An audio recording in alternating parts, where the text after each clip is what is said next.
সিলেটে দ্বিতীয় দিনের মতো অনুশীলনে বাংলাদেশ। লাক্কাতুরায় সকাল সকাল হাজির পুরো টিম। গতানুগতিক ধারায় ওয়ার্ম আপের পর ফুটবল ম্যাচ খেলতে নেমে যান ক্রিকেটাররা। কোচিং প্যানেলের ব্যস্ততা তখন পরিকল্পনা সাজানোয়। সব কোচরা ফিল সিমন্সকে ঘিরে আলোচনায় ব্যস্ত থাকলেও ব্যতিক্রম আশরাফুল। ক্রিকেটার সত্তা এখনও যে কাটিয়ে উঠতে পারেননি তা স্পষ্ট। লিটনদের সঙ্গে খেললেন দারুণ এক ফুটবল ম্যাচ। গা গরমের পর স্কিল ট্রেনিং এর পালা। সেখানে আবার দৃশ্যপটে হাজির মোহাম্মদ আশরাফুল। সিমন্সের বুদ্ধি নিয়ে নেমে পড়লেন শিষ্যদের স্লিপ ক্যাচিং প্র্যাকটিসে। কিপিং এ লিটনকে রেখে একে একে দাঁড়ালেন শান্ত, সাদমান, জয় আর গালিতে মেহেদি মিরাজ। এরপর একের পর এক ক্যাচ ছুটে এলো ফিল্ডারদের দিকে। ভালো ক্যাচে মিলল হাততালি, আর মিস করলেই অ্যাশের হতাশা।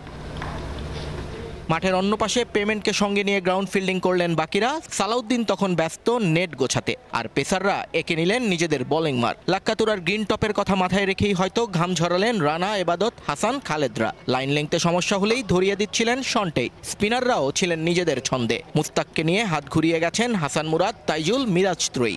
শুধুমাত্র সিটি ব্যাংকে অ্যাকাউন্ট থাকলেই করতে পারবেন গুগল পে। তাই অ্যাকাউন্ট খুলুন আজই।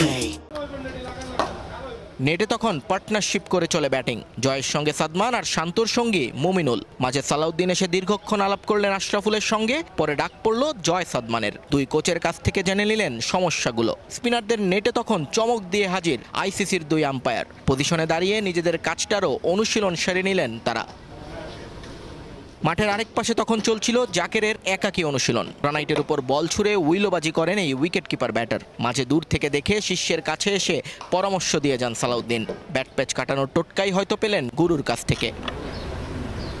মুশফিক এসেছিলেন ব্যাট হাতে, কিন্তু নেটে নামার আগে হয়তো আগের পাওয়া ব্যথাটা জানান দিচ্ছিল সময়টা পক্ষে নেই আজ। তাই ব্যাটিং না করেই চলে যান ড্রেসিং রুমে। উইকেটে তখন টনি হেমিং আর ফিল সিমন্সের বৈঠক প্রায় শেষ। সবুজ উইকেটের যে আভা দেখা যাচ্ছে সেটা শেষ পর্যন্ত থাকবে কিনা হয়তো সেটাই জেনে নেন ক্যারিবিয়ান বস।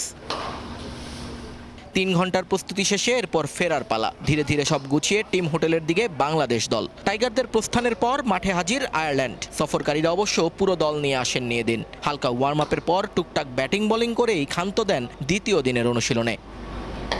নিয়ন মোহাইমিন, সময় সংবাদ, সিলেট।